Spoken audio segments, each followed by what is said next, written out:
Assalamualaikum warahmatullahi wabarakatuh. Halo, apa kabar? Kembali lagi di channel AS Avandi. Nah, pada video sebelumnya kita membahas tentang pelanggaran etika profesi di bidang teknik elektro. Kali ini kita akan membahas tantangan etika profesi di era digitalisasi. Ngomong-ngomong, digitalisasi ini disebabkan oleh apa sih? Ini ada kaitannya dengan revolusi industri loh. Secara simpelnya sih, revolusi industri itu adalah perubahan besar dan radikal terhadap cara manusia memproduksi barang.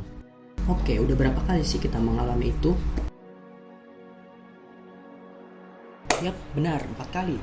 Yaitu dimulai dengan revolusi industri pertama, ditemukannya mesin uap, karena sebelum adanya mesin uap, kita hanya bisa mengandalkan tenaga otot, tenaga air, tenaga angin untuk menggerakkan sesuatu. Ini terjadi pada abad 18 sampai ke 19.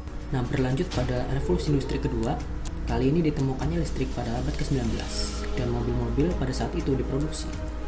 Seiring dengan pesatnya perkembangan teknologi, nah selanjutnya pada revolusi industri ketiga, terciptalah PLC atau Programmable Logic Controller yang dapat mengotomatisasi atau otomasi segala proses produksi agar berjalan dengan cepat. Lalu tibalah saatnya pada abad ke-21, yaitu revolusi industri keempat atau 4.0.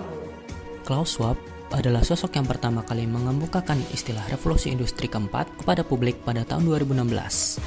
Disinilah revolusi teknologi sedang berlangsung dan mengaburkan batas antara bidang fisik, digital, dan biologis. Sederhananya, revolusi industri keempat itu mengacu pada bagaimana teknologi seperti kecerdasan buatan atau artificial intelligence, kendaraan otonom, dan internet saling memengaruhi kehidupan manusia. Lalu apa yang memengaruhi etika profesi? Yang terdekat dengan kita adalah adanya ojek online. Ojek online dikendalikan oleh pusat data atau data pada developer aplikasi. Kemudian terjadi konflik antara driver transportasi online dengan transportasi konvensional. Kemajuan di era revolusi 4.0 ini harus didukung oleh semua pihak dan harus disimbangkan dengan manusianya. Di Jepang contohnya, saat ini telah menerapkan Society 5.0. Di sini bukan revolusi industri kelima, melainkan di mana segala teknologi pada masa ini harus disimbangkan dengan kebutuhan manusia. Di Jepang banyak pekerjaan yang diganti dengan robot karena populasi mereka sedikit. Namun di Indonesia, dengan lebih dari 250 juta penduduknya, apabila diganti dengan robot, maka dapat menyebabkan pengangguran. Oleh karena itu, kita harus meningkatkan keterampilan kita harus kreatif, inovatif, kemudian kita harus belajar lebih banyak lagi. Karena ingat, pada masa ini adalah kita harus bisa menganalisa yang lebih dalam, karena keterampilan yang terpenting pada masa ini adalah keterampilan analisa.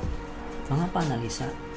Karena dengan adanya analisa, kita dapat menuntaskan permasalahan-permasalahan teknologi seperti pemeliharaan software maupun yang lain. Itu yang sangat diperlukan pada masa ini. Dan kita pun harus mematuhi kode etik profesi. Di samping itu ada peluang profesi baru di era revolusi industri keempat, yaitu misalnya app developer, kemudian ada data scientist atau data analis, kemudian ada social media spesialis seperti admin sosial media dan pengisi konten sosial media, kemudian ada UI atau UX designer, kemudian ada content creator seperti YouTuber, pembuat film, dan semacamnya. Nah, itulah pembahasan kita tentang tantangan etika profesi di era digitalisasi. Wassalamualaikum warahmatullahi wabarakatuh.